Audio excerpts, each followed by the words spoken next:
Dragi gosti i prijatelji, iznimno mi je drago pozdraviti vas na početku predstavljanja našeg novog nosača zvuka Lado Elektro 2.0 Memorabilium. Lado je, kao što znate, jedini nacionalni i profesionalni folklorni ansambl u državi. Međutim, umjetnici zaposleni u našoj ustanovi u kulturi u svom izrazu često izlaze izvan okvira tradicijske izvedbene kulture. Večeras smo upravo svjedoci toga. Boris Hartman, naš plesač, pjevač i koreograf, u suradnji sa poznatim Hrvojem Crnićem bokserom, spojio je na oko možda sasvim nespojivo elektrozvukove suvremenog doba i folklorne melodije iz davne prošlosti. Iza njih je već jedan vrlo uspješan album izdan 2003. godine, ali izdanje koje predstavljamo večeras progresivnijeg je zvuka, s materijalom objavljenim na čak 2 diska. U posve suvremene interpretaciji folklorne umjetnosti, a u izdanju naših stalnih suradnika Aquarius Records i naše matične ustanove ansambla Lado, Bokser i Boris prepoznatljive vokale Ladovih solistica ogrnuli su u posve novi neobičan zvuk, stvarajući tako fuziju dva posve različita žanra. Rezultat takve umjetničke kreacije je album koji, osim što pomiče granice u sintetiziranju različitih glazbenih pravaca, ujedno predstavlja talentirane autore, ali osvjetljava Ladovce kao svestrane umjetnike u svoj raskoši njihovih raznolikih talenata. Čestitke svima koji su radili na ovom projektu, a vama, dragi gosti, želim dobrodošlicu u Pikto galeriju i ugodnu večer u zvuke novog albuma ansambla Lado.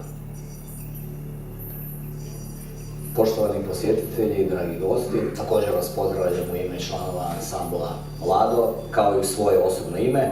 Neobično sam sretan što vas vidim na ovoj promociji, a moje veselje je tim veće što se radi o drugom projektu ove vrste, znači drugom koji se bavi tematikom spajanja elektronske glazbe i tradicijskih napjeva našeg naroda. Ono što moram reći na početku jest da sam ovaj projekt kao umjetnički voditelj ansambla Lado naslijedio od svog prethodnika Ivana Ivančana Mlađeg, kojem se također ovoga puta zahvaljujem. Kada je tradicijska kultura u pitanju i elektronska glazba, onda je vrlo važno reći da je bitno ne pretjerati u tome. Znači moramo paziti da ono što se izvodi u tom žanru glazbe ne zapravo šteti samoj tradiciji. Mislim da u tom smislu je ovaj projekt sjajno pogođen, mislim da ima veliku težinu, mislim da će biti rado slušan u našoj široj javnosti, ne samo među ljudima koji su vezani uz tradicijsku kulturu,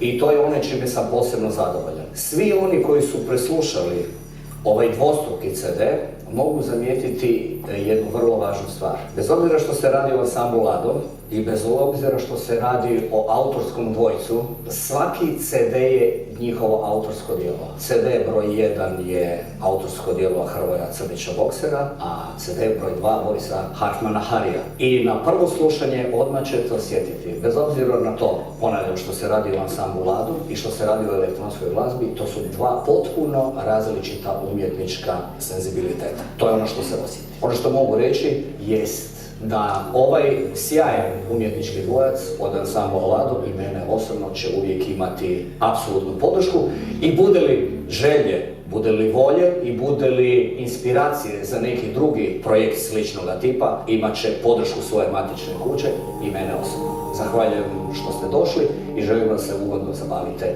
večeras na ovoj promociji.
Hvala.